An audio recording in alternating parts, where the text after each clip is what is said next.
जी अस्सलाम वालेकुम। Second year पाँचवा लेक्चर है आपका। ये सेकंड ईयर के सेकंड चैप्टर अब हम स्टार्ट करें। पहले चैप्टर के हमारे टॉपिक्स हो गए इंपॉर्टेंट।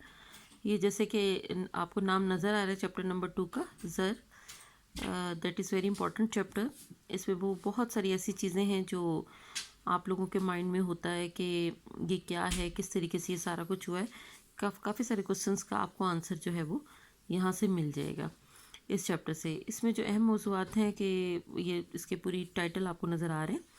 तो आज जो हम पढ़ेंगे इसमें सबसे पहले कि ज़र का मफ़हूम क्या है और बार्टर सिस्टम की जो मुश्किलात थी कि लोग कैसे जो है कि वो ज़र की तरफ आए हैं, कि कैसे अशिया के बदले अशिया के तबादला में मुख्तलिफ़ लोगों को प्रॉब्लम हो रही थी।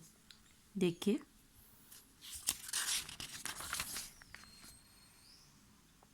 इसमें सबसे पहले जो है कि बराह रास्त तबादला, barter system, exchange of goods with goods की बात हो रही है कि लोग जो है चीज़ों के बदले चीज़ें लेते थे। काफ़ी अरसे तक ये सारा कुछ रहा, तो इसमें काफ़ी सारी प्रॉब्लम्स जो है वो लोगों को आई हैं। इसमें सबसे पहले देखिए कि अशिया की ज़रूरत की अशिया की दो तरफ़ा अदम मुताबिकत। जब आपने अशिया के बदले अशिया ख़रीदनी है तो इसलिए बहुत ज़रूरी है कि दूसरे शख्स को भी वही चीज़ चाहिए हो जो आपने बेचनी है, और उस शख्स के पास वो वाली चीज़ हो जो आपको चाहिए। तो जो कि एक बहुत रेयरली हो सकता है, इतनी आसानी से काम नहीं हो सकता। फिर अगला है कि मुश्तरका मेयार कदर का भुगतान। आपने किस वेटेज पे आपने अपना दूध बेचना है और दूसरे से जूता लेना है, तो कैसे दूध और जूते को आप इंटरचेंज कर सकते हैं, उसके लिए क्या एक रेशो होगी।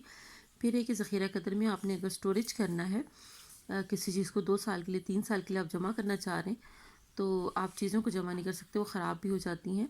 फिर बाज़ अशिया जो है छोटे छोटे हिस्सों में तकसीम ही नहीं होता। आपके पास बहुत बड़ा ज़मीन का टुकड़ा है, आप ये तो नहीं कर सकते कि आपको एक सूट की ज़रूरत है तो आप एक बालिश ज़मीन जो है वो बेच दें। उसी लिए कोई ना कोई आपके हाथ में टूल होना चाहिए। फिर आपने अगर उधार लेन देन करना है, उसके लिए भी आपके लिए ज़रूरत है कि वो कोई ना कोई आपके पास एक टूल हो जिसके तहत आप ये कर सकते हैं। फिर दौलत की जो शिफ्टिंग है, एक जगह से दूसरी जगह शिफ्टिंग, तो वो आप इतनी जल्द आसानी से नहीं कर सकते अगर चीज़ हो, क्योंकि चीज़ें अगर आपके पास सपोज़ आपके पास अगर बहुत सारी आप वेजिटेबल्स उगा रहे हैं, आपने एक जगह से दूसरी जगह पे जाना है, तो आप इतनी वेजिटेबल्स को उठा के नहीं चल सकते।